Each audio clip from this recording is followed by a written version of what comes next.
mwiriweho mwiriwe neza yego nawe twibwire hanyuma nurangiza urareba iburyo bwawe uhitemo agapapuro n'ibumoso ugenda utubwira nimero utomboye. murakoze amazina yanjye ni Josiane Mwiseneza nambaye nimero 30 nkabamagarara intara y'uburengerazuba muri iri rushanwa rya Nyampinga w'u Rwanda 2019.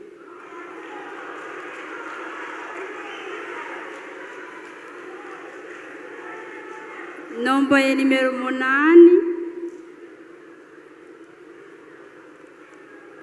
nomboye nimero 1.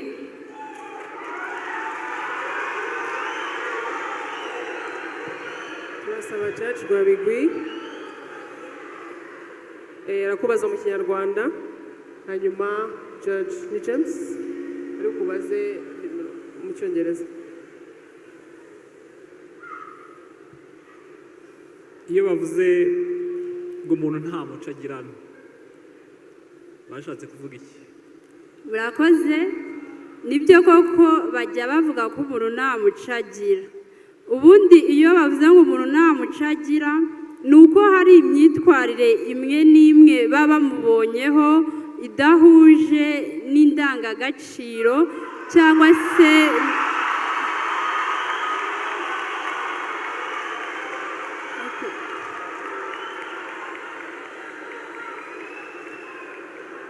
kangomeze ni uko aba agaragayeho imyitwarire itahwitse cyangwa se itari myiza ku gihugu cye ndetse na sosiyete nyarwanda muri rusange.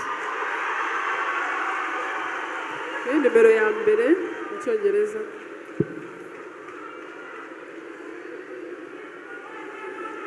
Good evening, Josiane.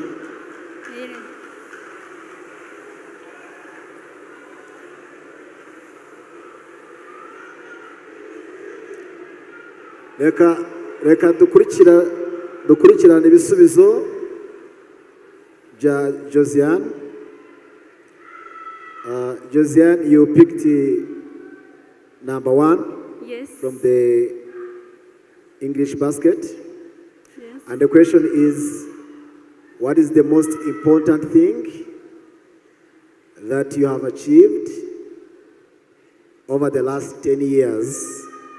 And why do you find it so significant to you? Come again, please. Again, sure. The question is, Yes.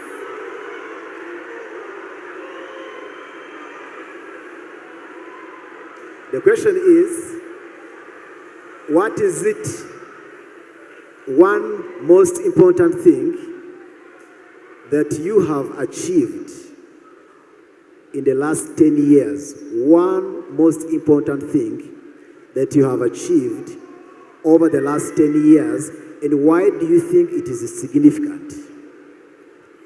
Thank you. The first one achieved in the last 10 years for me, I think, is getting diploma A2. And the reason why, the reason of I'm here is that. Thank you. Dushimana yife nkabandi umuvandimwe wa Mwiseneza Josiane. Urabibona turishimye turanezerewe. Josiane tumufata nk'umugisha mu muryango. Urabona nawe ukuntu abantu bamugaragarije urukundo abanyarwanda bamugaragaje mu gihe gitoya, ndatekereza ntago wapfa kubyumva. Ni umugisha uko babukunda, ndatekereza niba akunze Josiane n'umuryango barawukunda. Numva ko Josiane yatubereye umugisha mu muryango. Ibyo bavuga ko yagejeje ntago ari byo. Nyine urabona iyo umuntu hari ikintu cy'igikorwa cyabayeho buri wese afite uko abyumva.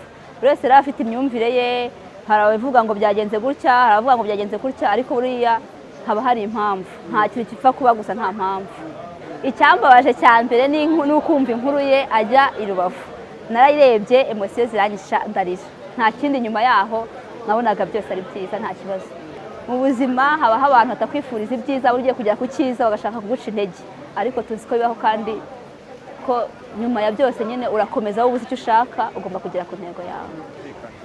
Ibiriya by'amoko bavuzeho ntacyo byaduhungabanyijeho, ni bya bindi nyine yuko ushaka gutera imbere abakurwanya baba benshi. Iyo ubahaye amatwi ubatije umurindi wowe bereka ko icyo ushaka ukizi ugakomeza ureba ya ntumbero yawe iri imbere. Josiane turamo amahirwe nk'ay'abandi bakobwa bose, niba yaritwaye neza muri bootcamp n'ibyo baba babahaye gukora aba yarabikoze neza, afite amahirwe nk'abandi. Niba hari uwamurushije ubwo yaramurushije n'irushanwa, niba yarakoze neza aratsinda, niba hari uwamurushije ubwo baramurushije.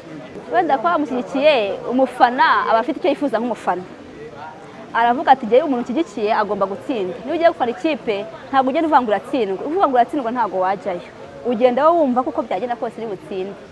Ariko rero nadatsinda gufana ntabwo ari gutanga amanota. Uko nabikubwiye, abajaji barebye ibyo yakoze no mu gihe cyashize, barebe ikimukwira bari cyo bamuha. Aramuze udatwaye ikamba, icyo duteganya ni uko umushinga we utaherera hariya gusa ngo uhite uryama.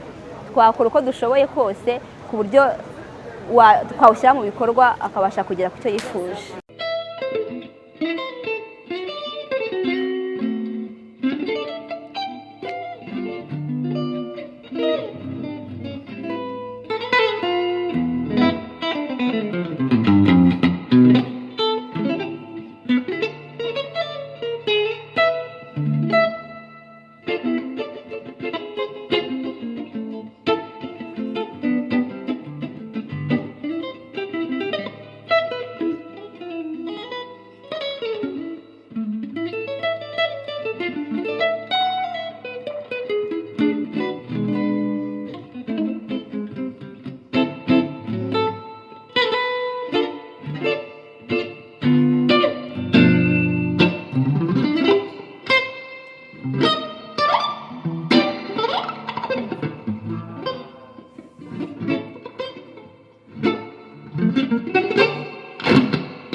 Thank you.